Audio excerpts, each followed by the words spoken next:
Hey everyone, Paula Aponte here with eXp Real Estate, and I am located in Lakeland, Florida. I wanted to do a quick video for you to talk to you about open houses. That's a topic that a lot of new real estate agents will ask me about. What do I do? What should I bring? Well, stay tuned because I'm going to tell you all about it.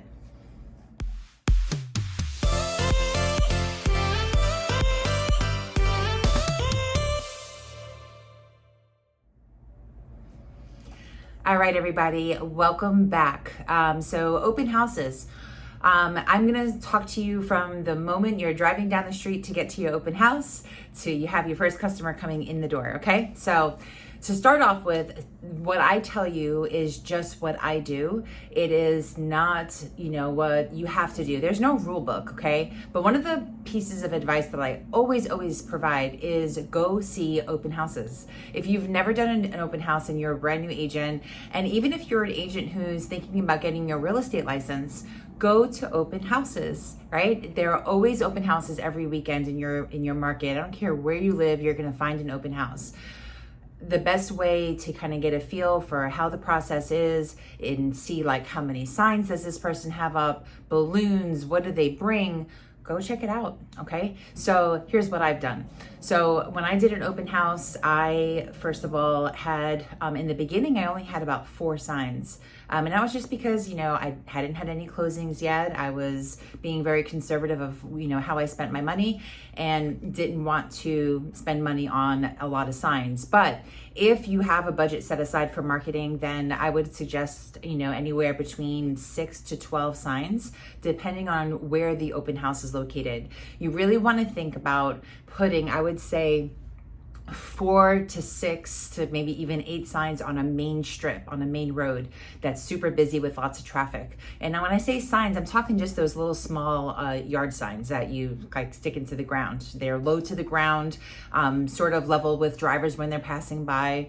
You see them a lot on the street with different people, businesses use them for marketing purposes.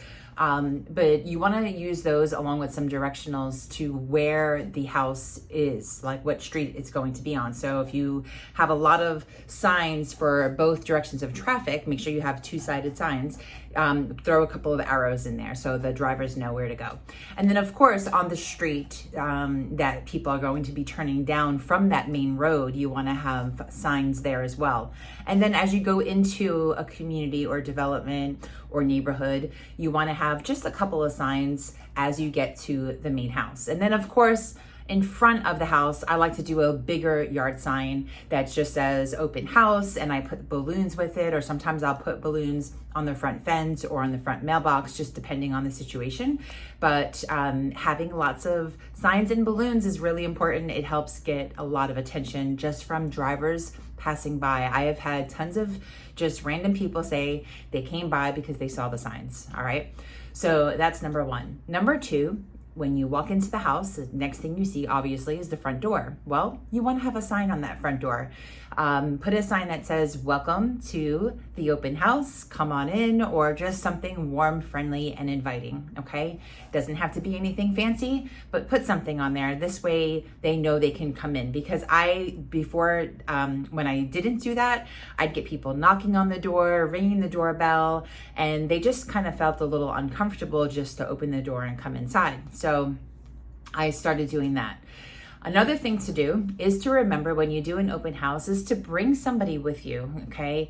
It's super important to establish relationships with, like, let's say a lender or a title company, but lenders are great people to invite to your open house that you're hosting, because they want to help support you. They want your business. They may even help contribute to some of the food that you bring to your open house, or some snacks, or maybe like a raffle prize for the buyers or something like that.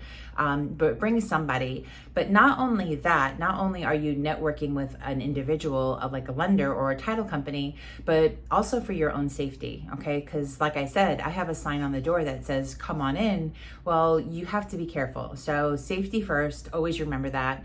And if you do not feel comfortable where you're at, if you're alone, then my suggestion would be to keep the door locked, and then have a sign that says open house, please ring the bell, or something along those lines, okay?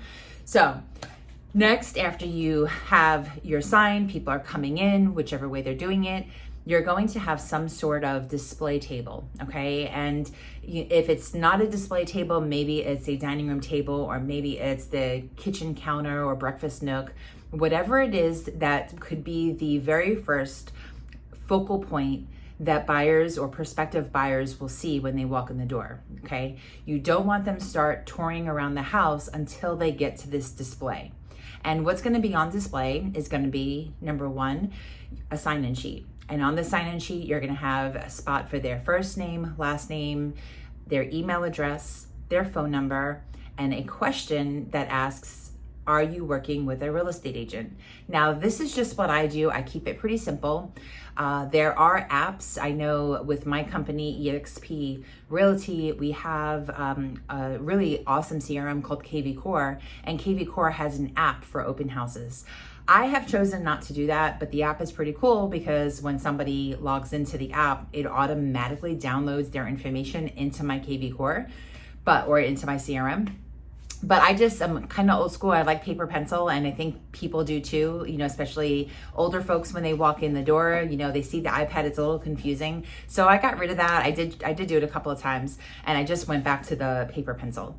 But you want to have that sign-in sheet, super important. And the way that I present that is I say to them, hey, if you don't mind, please sign in on this. The seller would like to know who has come through the house.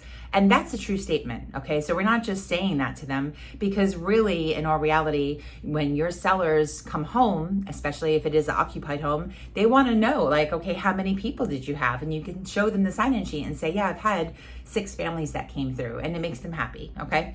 But in addition to that, it also gives you the information of the prospective buyers that you could follow up with, maybe on either whether or not they're interested in the sale of the house that you did the open house for, or because they're interested in buying something maybe in that price point or in that location. So super important to get their information. Second, you want to obviously have your business cards there so they can take one, okay? Or you can offer it to them when you introduce yourself. You also want to have a printout of the MLS, like the MLS summary sheet that gives all of the specs and the details of the property. You want to have, maybe a list. If there's any unique features of the home, you can have that on display. You also want to have a printout of a floor plan if you happen to have that, especially if it's a bigger house or maybe a very unique. I've gone into some houses, believe it or not, that I've gotten lost inside of. Not necessarily that big, but the floor plan was so unique that a floor plan would be, certainly very helpful. Okay, so you want to do that. Let's see. So MLS summary sheet, business cards, sign-in sheet, floor plan, unique features of the property, snacks. Okay, so next you want to have maybe some snacks on the table. I would suggest, ever since 2020, I tried to do like the pre-packaged snacks just for sanitary reasons. You can do some water, you could do mimosas, champagne, you can do soda, Gatorade. Really, it's like whatever your heart's desire is. You can get as fancy and luxurious as you want, or keep it as simple as you want. You can have just a bowl of candy on the table, During holidays, you can do fun little things like during Halloween one year, I had mini pumpkins, and I put my business cards on the mini pumpkins, and I put the mini pumpkins on display and gave them to all the little kids that came by. Gave them to the parents so they can take the card off and then give the kid the pumpkin, right? But you could do fun little things like that to try to be festive during certain times of the year. And then of course, as the buyers are walking through, the big question that people will ask is, okay, well, what do I do? Do I follow them around the house? Do I let them do their thing? I personally let them walk around. I may meet them halfway, as they've been walking a little bit, but I don't follow them like a dog, like just use that as an example. I don't follow them throughout the whole house because people don't like that. I personally wouldn't like that. I'd be looking over my shoulder like, what's wrong with it? Like, why is this person following me? I don't even know them. I haven't, established a working relationship with this person and they're already on top of me, right? So my recommendation is to give them some space. Keep your eyes open. Obviously, you can certainly be nearby and, checking in, ask them if they have any questions. So definitely don't hesitate to ask you. If there's something unique about the house, you see them, let's say they're in a living room where there's a fireplace and maybe there's something very unique and special about the fireplace. At that point, you can go up to them and say, yeah, this fireplace is made with travertine, or, whatever the case might be. But give them a little bit of space, but be available for questions. And then of course at the end, or actually not really at the end, during, you want to find out a little bit about what their motivation is. How did they find out about the open house? How soon are they looking to move? And you can start the pre-qualifying questions while they're there. And it will also give you the opportunity to establish a relationship, okay? Communication is so important when you're wanting to establish a working relationship with somebody. If you just stand there in the kitchen by your display table and say hi and let them walk around and then bye when they leave, you got nothing, okay? There's no reason for them to work with you. They can call up the listing agent directly. They can, ask their friends and family for recommendations on a real estate agent. They have no reason to work with you. And you never know. You may have somebody that walks through the door, has never worked with an agent. This is literally their first time. They're super excited about the buying process. They want somebody that they know is going to help them. Show yourself as being a knowledgeable agent in your market area, okay? And that is how you're going to win new customers during an open house.